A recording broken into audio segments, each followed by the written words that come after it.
Hello, this is Antoine with another episode of Out and Up, where we encourage young athletes to achieve their very best outside of the game. And like every show, we're blessed to have another awesome guest, and y'all know how I do. I'm gonna go ahead and let her introduce herself. Hi, I'm Indya Davis, and I go to Georgetown University, and I'm from Detroit, Michigan. Well, awesome, India. You ready to get into the questions? Yeah, absolutely. All right. So you just touched on it. You're originally from Detroit, Michigan. You said. Yeah. All right. All right. And have you lived? Did you live or play in any other cities or states throughout your youth or high school career? Oh no, I've just been in Detroit all my Just life. hmm awesome. Just been in Detroit. When did you get started in sports? I started playing basketball like fifth grade at the YMCA, and then I just went on from there. All right. And what inspired you to start basketball? Well, at first we were trying out a lot of sports. I tried out a lot of sports, and then basketball was like the one that really stuck with me.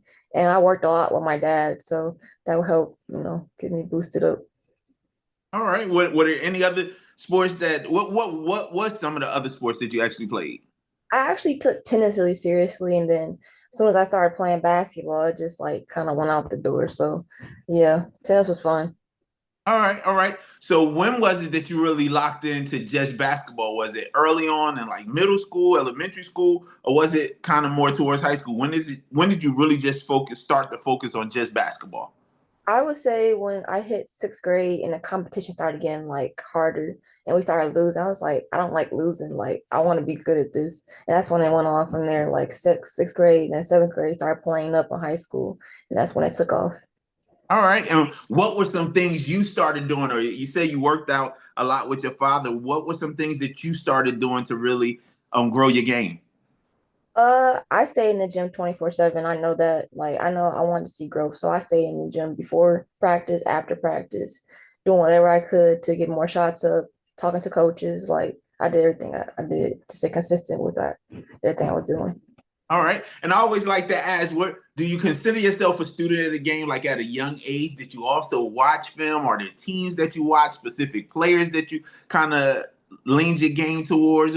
What were some other things you did outside of the workouts? Did you watch a lot of film? Yeah, I did watch, I started watching a lot of film, my coach. I mean, I did watch basketball, but I feel like I was more watching film and like watching our games from past AAU events more with our coach. Yeah. All right. Do you have a favorite basketball team or a favorite basketball player that you and I know it's kind of tough. Sometimes I ask these questions to players after they're now in college and playing at a high level like yourself. I don't know if it's harder once you get older or closer to the other players that's now in the league, but let's just say in your youth, did you have a favorite player? I did. I still do. It's Kyrie Irving. Yeah, Kyrie Irving. my favorite team was the 2016 Cleveland Cavaliers, and I just Okay. I love Kyrie ever since. All right. All right. Do you still like Cleveland or do you have another team now? Detroit Pistons right now, we're doing really good. Okay. Okay. All Yeah, right. So were you, because you're from Detroit, have you always pretty much been a Detroit? And I know Detroit has had their ups and downs. I will admit I'm a Lakers yeah. fan. And Lakers, we've definitely had our drops. And so, I've always been a Lakers fan since the 80s, so I never left them. Have you always been a Detroit fan, or you kind of jump in when they're doing good? No, no, I've always been a Detroit fan. All right, all right. So, what were some of your, I guess I'll ask, like, highlights in your youth? Were there some highlights that you experienced early in your youth, or when did you really start to see your game growing? I know you say you start putting the work in when you were losing and didn't enjoy that feeling of losing. You started putting the work in, but what were some of your early highlights in your career? And it could be middle school, or maybe it was later on in high school. What were some of your early highlights?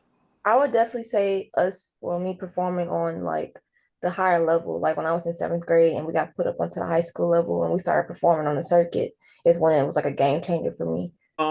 When did you start playing? Because I'm definitely assuming that you played some travel ball. When did you start playing travel ball? Seventh grade, I played on Seven. the circuit. Yeah.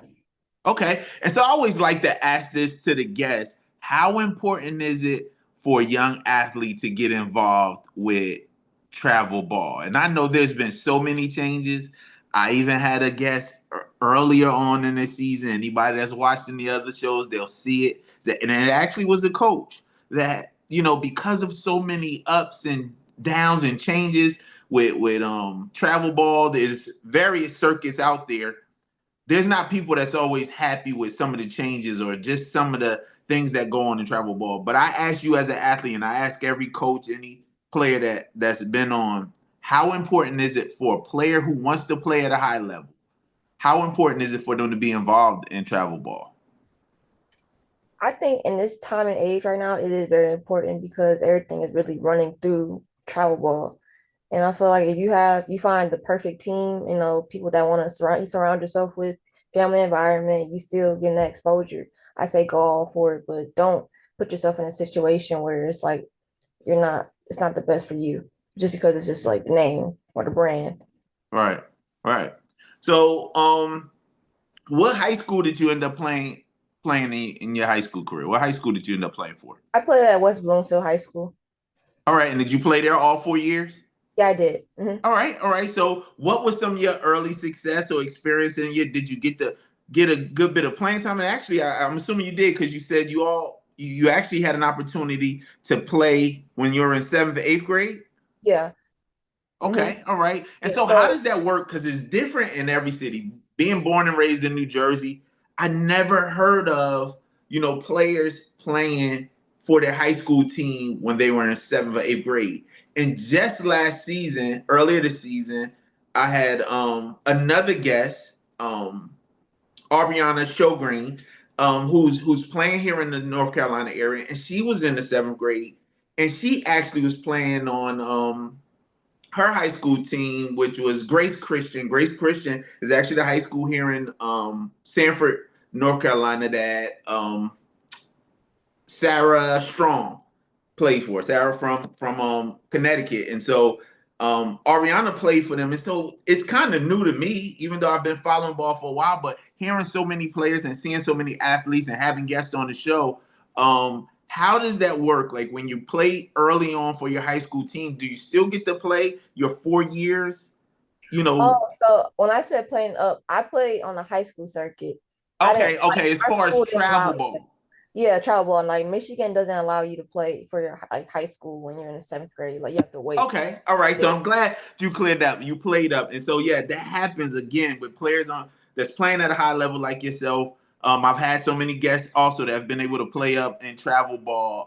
And so I guess it's different everywhere because here there has been players that I've known that have played even prior to stepping into their freshman season, Uh, and so I guess it's different everywhere. So I'm glad you cleared that up. But so you begin playing in your freshman year. Did you get to play varsity your freshman year?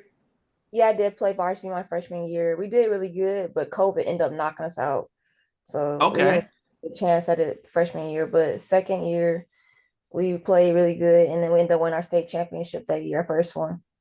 And then our Okay. third year, we came up runner up. We came up short that year.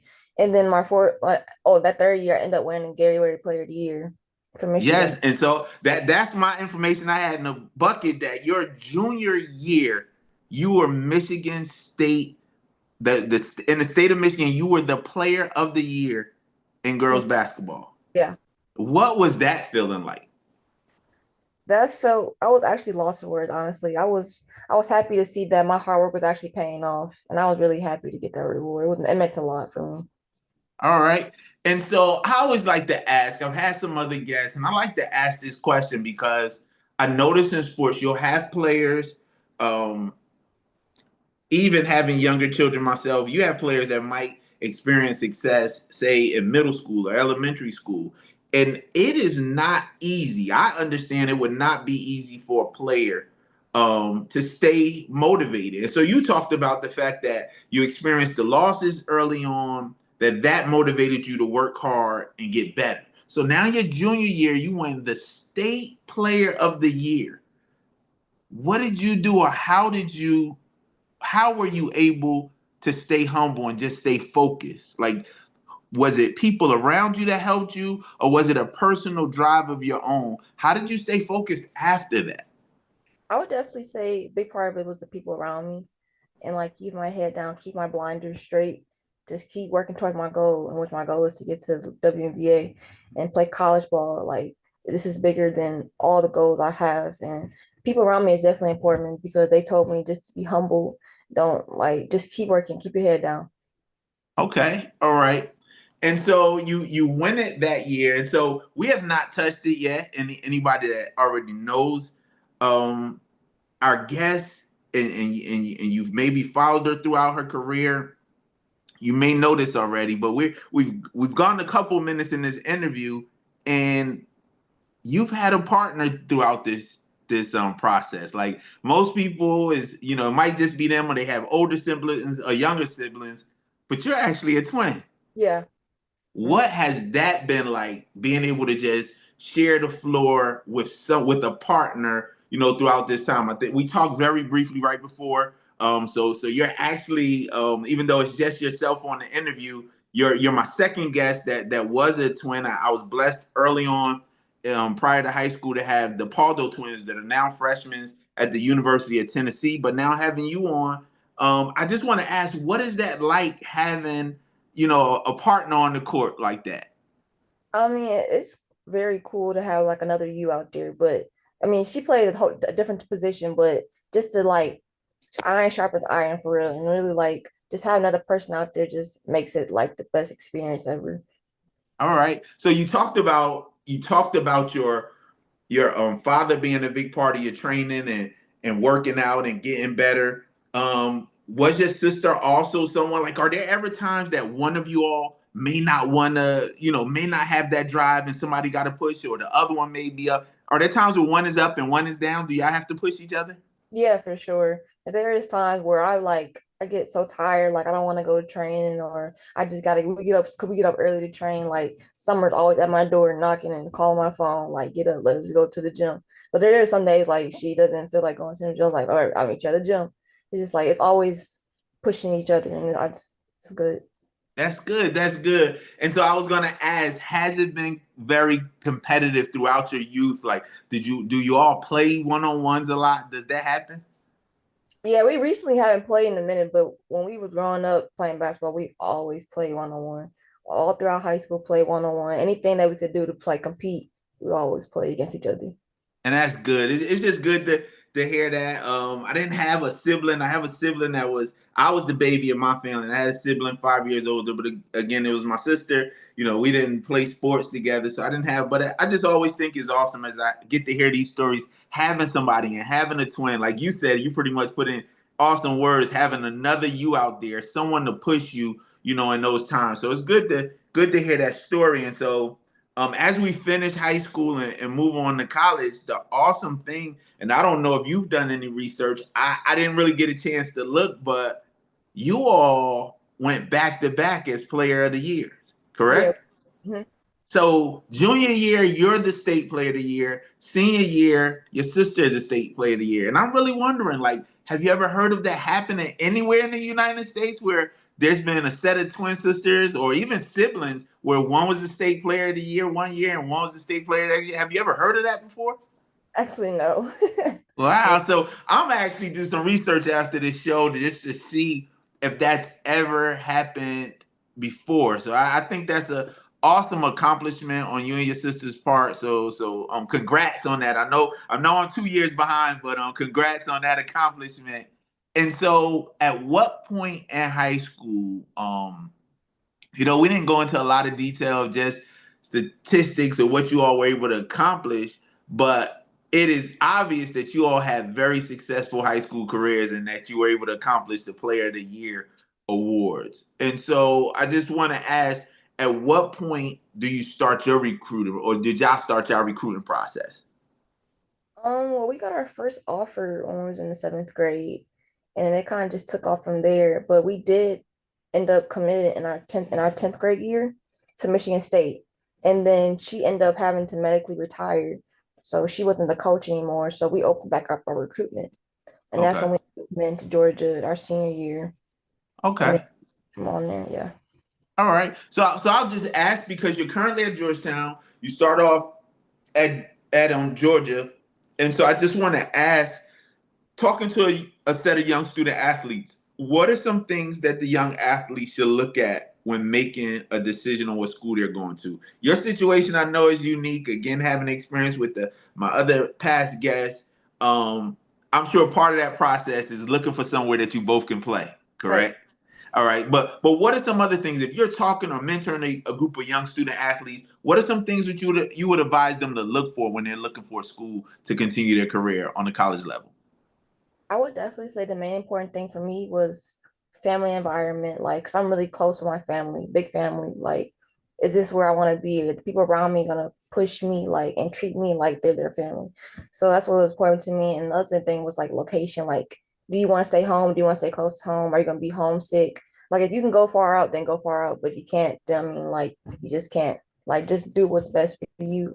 And like for the basketball part of it, I would say like where do they see that you fit best for them, like in their system? If you don't fit best in their system, then it's not going to be a go. It's not going to work out for you. Just see where you fit and can what can you do for them that you offer. Okay. All right. And so I want to ask for you on your sister, how difficult was it making a decision to move, start your career off at Georgia, being that you all were from the Midwest. You weren't from the South, in the Southeast at that. So Yeah. what was that decision like, or what went into you all making that decision to even relocate to a whole different area? Um, I would say it was hard because I know I was a little homesick, but I know Summer, she wanted to get out and go. But I was like, whatever we got to do to reach our goals, honestly, that's what I was at that point. I was like, if we got to go out to Georgia, then let's go out to Georgia, like to get this, whatever we need to do. But All at that right. point, it's like, whatever we need to do, sacrifice. It was a sacrifice. So we had to go. Okay. What was it like getting used to the weather? Was the weather a lot different for you? It was really hot down there in the summertime, but it was when during the winter it was it was cold a little bit, but nothing is worse than Michigan's snows. I can say that. All right, all right, and I know a little bit about the cold. I don't know if it ever was as cold as what you've experienced out in the Midwest, but again, growing up in Jersey, I definitely experienced the cold. But I just want to ask, I didn't touch on it yet. Like, what were some of the things, or what? I guess I haven't asked yet. I haven't touched on just your life outside of the game. Like what was it like balancing your life as a student athlete? Like how do you handle, the balance of maintaining the grades that you need and any other extracurricular activities? How did you do that throughout, say, middle school and high school? What was some of the things that kept you focused on those items? Um, I like school and I push myself on and off the court. So mine is basketball. I wanted to do good in the classroom. So whatever I had to do, if I had to go talk to a teacher, I had to get help. It's just whatever I had to do off the court to get my grades up or to keep my grades high is what I did. Study hard. Okay. Yeah, we study a lot. All right. What was it? Was it a big transition when you moved on to college? Was it a big difference in maintaining, the workload from a school end as well as, the difference in the training when you move on to college? Yeah, the workload does get heavier, but I feel like if you just maintain your same study habits, get extra help for sure. I mean, you'll be good on that part, but the basketball training part definitely is way different. I know we tried to do like extra workouts. We try to get like workouts from past college to see where like everybody was at and see what we could do before we got there. And it was still hard, but it took a lot of adjusting through the summertime and preseason to like, okay, like this is how it's gonna go. It was a lot of fast moving, a lot of conditioning. All right. What are some tips that you may be able to give to someone? Maybe it's someone that's not having the easiest time in high school. You say you always pushed yourself from the school end as well as the sports end. What if it's a young player that's just making it on the high school end and they're preparing to move on to college? What are some tips you can give them to help them in preparing or maybe making an adjustment to what life is like? And I know every school is different, but what life is like as a student athlete on a collegiate level. What are some tips you may can give a young athlete? I would definitely say take care of your mental first, because that's the most important. If your mental's not together, you can't do anything really. And so that part is important. But I would say getting help from other people. Don't be afraid to speak up for yourself. Like that. If you're sitting in a ditch, you can't get out, you need help. Like you need to get that space. If you continue to ask people for help, I say making a friend. I mean, we had hard times making friends, and as soon as we get here, we made friends, and it was like much easier, much more flowy. You want to do more stuff. You want to get out. It just yeah. Okay. All right. Awesome. So you're now in your second collegiate season, and you did make a transition to a new school. So you all have moved, I would assume, a little bit closer to home, a little bit closer to home, A little moving to bit. the DMV area, being in that DC area as far as Georgetown. So what has that been like? And if you don't mind sharing, like what came about and just making the decision to transition to a new school? Yeah, we wanted to transfer because, I feel like our role at our past school wasn't what was needed for the team. And so we decided just to move on and see what we could offer for another team. And I love DC. It's like Detroit. And I liked and Athens was kind of like more rural out in the country. So I didn't really like being out in the middle of nowhere. But I love the city and I love being around people and I love like the college experience and just being around everything else. But that's what was like the main thing for us. That's good. That's good. And so you're now in the DC area. You're at Georgetown. I want to say, has there been some famous alum that you've been, basketball players that you all have been able to meet? Do any of the alumni come around a lot? Or have you been able to meet any? I know you're new there, so you haven't been there maybe that long, but have you been able to meet any alum from Georgetown? No, not yet. No. Okay, all right, all right. So I didn't know. I know some schools they're around a lot. Didn't know how much they had been around, but you it sounds like you're getting pretty adjusted in the DC and at Georgetown. So you're enjoying the new environment. Makes you feel a little bit more like you're at home versus being out in Athens. Yeah. All right, all right. So what are some of your goals going forward? You're early in your second year collegiate ball early at Georgetown. What are some of the goals that you've set in going forward, just in your collegiate career? Mm, I definitely want to make the tournament for sure. And I definitely want defensive accolades. I want anything that can rack up. Like I just want to be the best that I can be. So whatever I do on the way up, that's what I want. And I All love right. team accolades as well too. Okay. And what has anything changed? The young India that, early on you were losing and that's what pushed you to get better as a basketball player in college, are you still doing all those individual workouts to grow your game, or the team workout so intense that's pretty much what you do? Or do you do a lot of extra work to continue growing your game today? No, training never stops for me. We're always training, always there before practice, always there after practice, just staying consistent like we always been. Okay. All right. And so as this season starts, has there been any difference? I guess we talked about the balance of the academics along with being an athlete, so the student athlete part. Has there been any difference even from the school in between Georgia and Georgetown? Yeah, I would say because Georgetown is, like higher academics, so the curriculum is a little harder. So you really do like I need tutors like for some classes or extra help and a lot of more study time, but it is a little bit more trickier, but we're still adjusting. All right. And so I want to always like to ask, outside of sports, what is it that you do for fun? Is there anything that you get to do? I know some athletes, it is sports, sports, sports. You're always trying to get better. But are there things that you maybe do by yourself or with your sister or a group of friends? What are some things that you like doing outside of the game?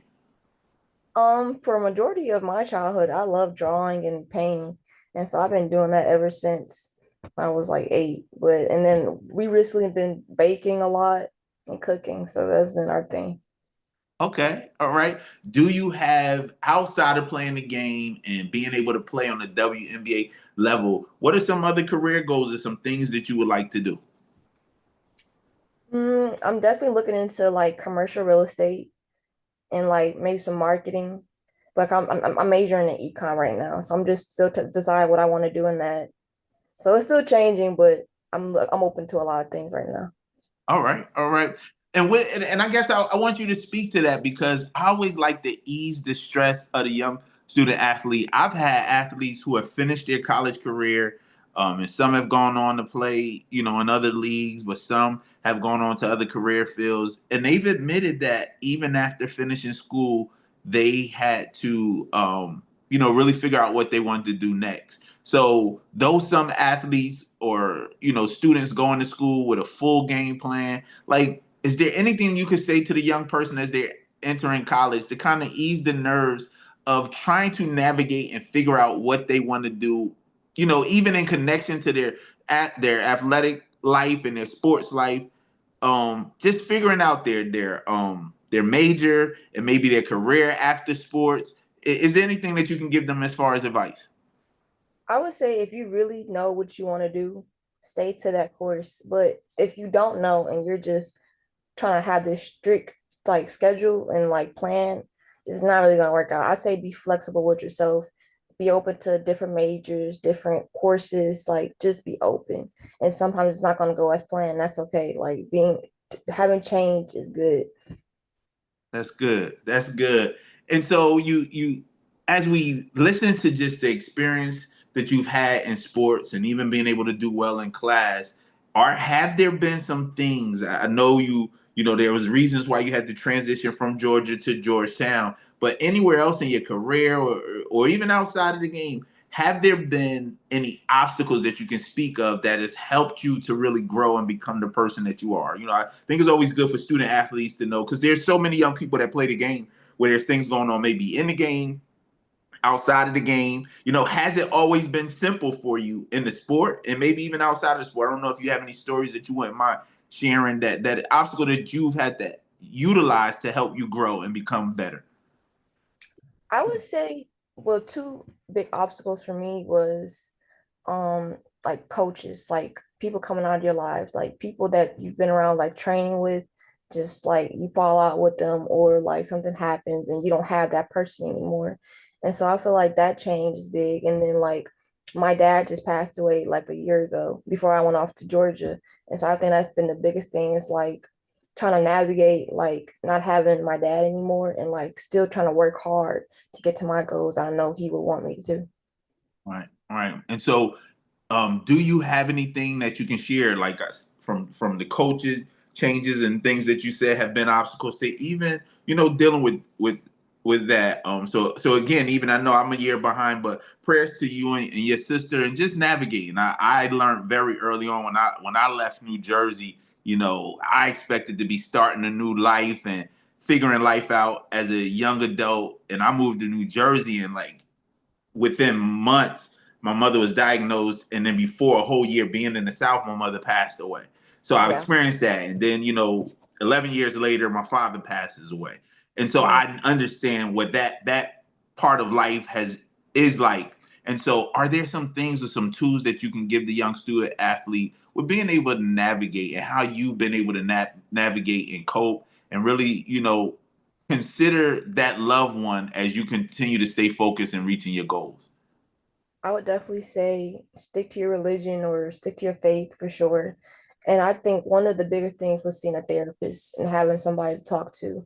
Like you don't always have somebody to talk to. You can't just sulk, staying with one spot. And like I feel like talking to a therapist helped me a lot too. And just being around people, like having people feed into you, having friends and talking to somebody. Just don't not talk to somebody. That's good.